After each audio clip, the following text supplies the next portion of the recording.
warahmatullahi wabarakatuh. Bagaimana kita umat muslim di Indonesia menyikapi terbongkarnya kedok makam palsu yang dianggap keramat? Kenapa bisa muncul makam palsu? Karena ada pemalsunya. Apa motivasi palsu? UUD, ujung-ujungnya duit. Karena banyaknya orang berziarah, ada kotak masuk duit. Jadi sebagai negara hukum, maka kita minta kepada orang-orang yang diberikan amanah, digaji oleh negara untuk menjatuhkan hukuman kepada orang yang bersalah. Adapun umat dicerdaskan bahwa ini pembohongan publik, penipuan. Maka semua kita bekerja, insya Allah kejahilan, kebodohan umat tidak dieksploitasi oleh orang-orang yang punya kepentingan. Tahun 2015, saya berkeliling ke pelosok-pelosok daerah karena ada pikiran, Bang Haji, ada pikiran yang mengganjel. Bermula dari kasus makam Mbah Priuk. Kasus makam Mbah Priuk? Mbah Priuk. Ya, yang sempat ramai dulu itu ya. Ya, kebetulan saya diundang ceramah oleh Pak Wali Kota Bambang Sudiono untuk memberikan nasihat pada sambutan di peringatan Maulid Nabi di lapangan belakang kantor Wali Kota Jakarta Utara. Waktu itu bareng dengan Cici Paramida yang bernyanyi Gambus. Ya. Sebelum kita mulai pengajian, saya diundang untuk masuk di ruangan kamar Pak Wali Kota bersama Lantamal dan Dandim kalau tidak salah. Pak Wali Kota menyampaikan bahwa ini sedang ada masalah di utara. Masalah apa Pak Wali? Masalah kuburan yang disebut dengan kuburan Mbah Priuk. Oke. Jadi yang benarnya bagaimana itu? Kata beliau, sebenarnya kuburan itu sudah dipindahkan ke Dobo, sudah tidak ada. Sudah dipindahkan ke Bogor? Ke Dobo. Ke Dobo? Dobo Ya. itu mana? Dekat juga dari situ, tidak jauh. Masih utara Jalan juga. Dobo. Iya. Nah terus, tapi ada orang yang, ada seorang Habib dan seorang pengacara yang membicarakan kembali, setengahnya menggugat bahwa dia mengaku sebagai ahli waris dari yang namanya Mbah Priuk itu. Jadi setelah itu kita selesai saja, tidak ngobrol lagi. Nah kira-kira 1-2 minggu kemudian saya diundang lagi di kediaman beliau karena beliau akan umroh. Masih ngobrol itu lagi. Pas pada hari beliau akan umroh itu kejadian ribut di tanah itu. Di pemakaman itu? Iya, sebenarnya itu kan tanah Pelindo, Pak Haji. Tanah Pelindo. Kalau cerita yang kita baca bahwa itu orang dari Palembang yang akan ke Kalimantan kalau tidak salah, tapi wafat di kapal. Kemudian wafat di kapal laut, kemudian menepi dan dikuburkan di tanah Pelindo itu. Nah dari situ saya mulai berpikir. Orang itu siapa namanya? Namanya Habib Muhammad Al-Haddad ya. Oh, seorang Habib. Dari Kalimantan. Dari Palembang. Dari Palembang, ya. Kalimantan, naik kapal laut. Ya. Kemudian meninggal di atas kapal. Iya. Kemudian dikuburkan di tanah Pelindo. Habib Hasan itu. Ya. Dikuburkanlah di daerah Priuk itu. Di Pelindo itu ya, di tanah Pelindo. Nah, kemudian. Mohon maaf, tahun berapa itu kira-kira peristiwa itu? Saya tahun 2010 kalau tidak salah. Tahun 2010? Iya. Dikuburkannya? Bukan, itu sudah tahun 1920-an lah kira-kira ya. Oh, 1920 peristiwa meninggalnya itu. Beliau itu. Keluarga Al-Haddad ya. Al-Haddad, kemudian setelah ramai ribut, Pak Yusuf Kala, Pak Kiai Ma'ruf Amin, dan para tokoh termasuk Habaib juga kumpul mengadakan mubahasah. Kesimpulannya adalah bahwa cerita tentang Mbah Priuk itu palsu. Sebentar. Tokoh yang dikuburkan itu adalah Al-Haddad ya. Al-Haddad, namanya Hasan. Ya. Bebasan. Meninggal di kapal, kemudian dikuburkan di situ. Kemudian dikeramatkan. Dipindahkan dulu. Sudah pindah kuburannya ke Dobo. Tapi setelah itu dikeramatkan, padahal itu tanah kosong. Oh, kuburan aslinya ada di Dobo. Di Dobo. Nah, yang dikeramatkan itu tanah kosong. Tanah kosong. Oke. Tapi memang kijingnya kemudian dipasang lagi.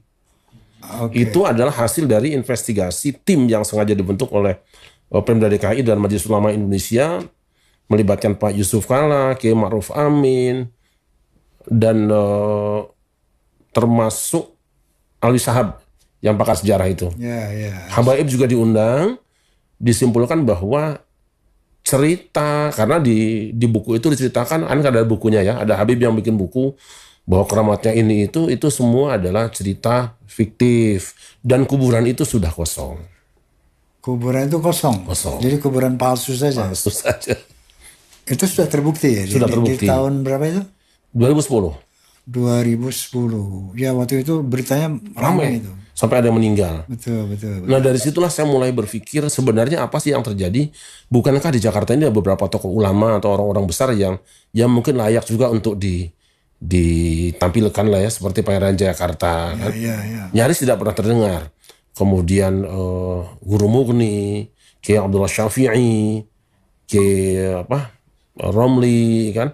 Itu kok hilang ceritanya. Kiai Nur Ali, Kiai Zayadi juga hilang namanya. Padahal mereka adalah tokoh-tokoh yang bahkan Syekh Junaid juga itu hilang. Saya mulai berpikir sepertinya dia tidak berdiri sendiri. Nah, ketika saya bergerak, satu hari akan acara dengan TV One di ceramah di kuburan Sunan Kalijaga. Saya mampir di satu masjid. Di situ ada ruangan yang dikasih kelambu. Saya kan tukang ziarah ya. Okay. Saya tanya sama penjaga kotak amalnya, Mas ini yang dikasih kelambu itu apa? Kata beliau, itu Syekh Jumadil Kubro. Syekh Jumadil Kubro. Jumadil Kubro di Terboyo. Saya boleh masuk? Boleh. Saya coba masuk. Kok nggak ada kuburannya? Cuma kelambu aja. Saya tanya lagi ke dia, "Nun sewu Mas, ini kok nggak ada kuburannya nggih?" "Memang nggak ada, ini cuma petilasan." Petilasan. Oke, udah saya anggap selesai lah. Tapi sekian tahun kemudian, kok sekarang ada tulisan besar, makam keramat Syekh Jumadil Kubro. Dan itu ada kuburannya. Pertama tuh nggak ada dulu. Nggak ada.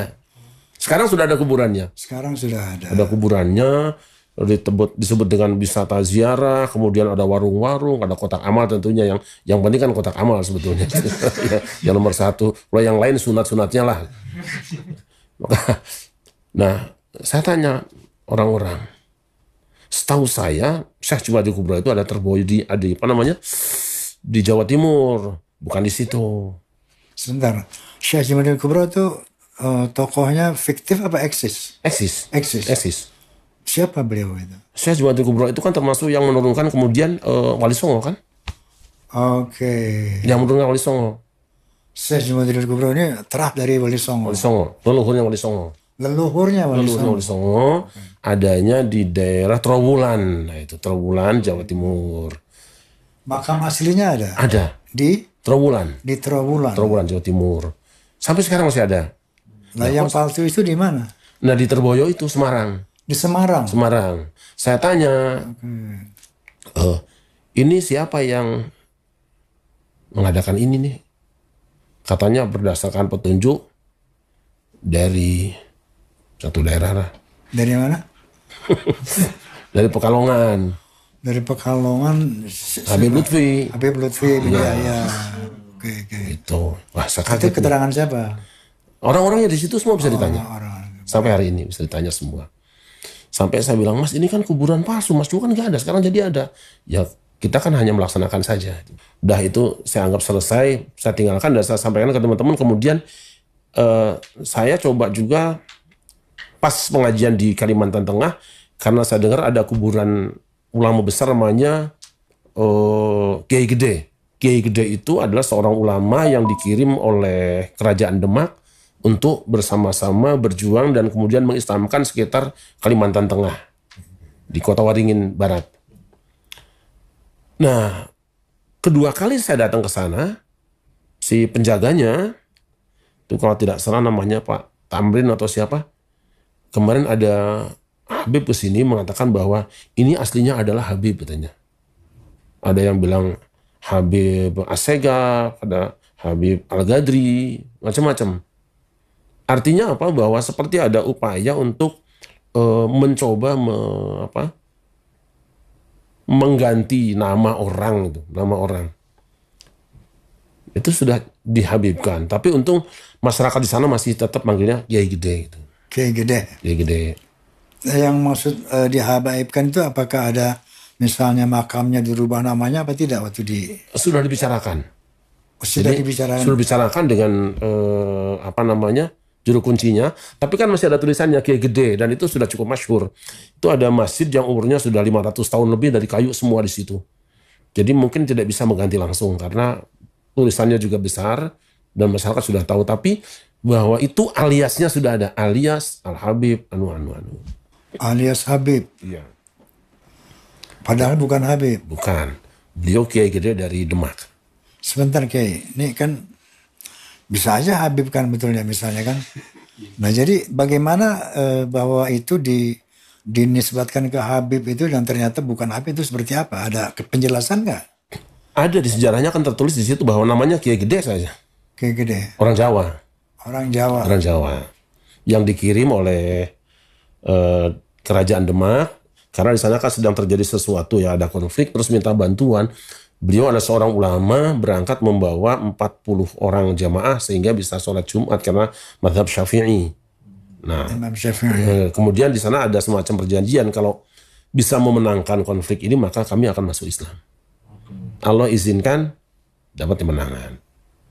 Masuklah Islam. Tidak pernah orang mengenal namanya siapa-siapa kecuali Kiai Gede aja.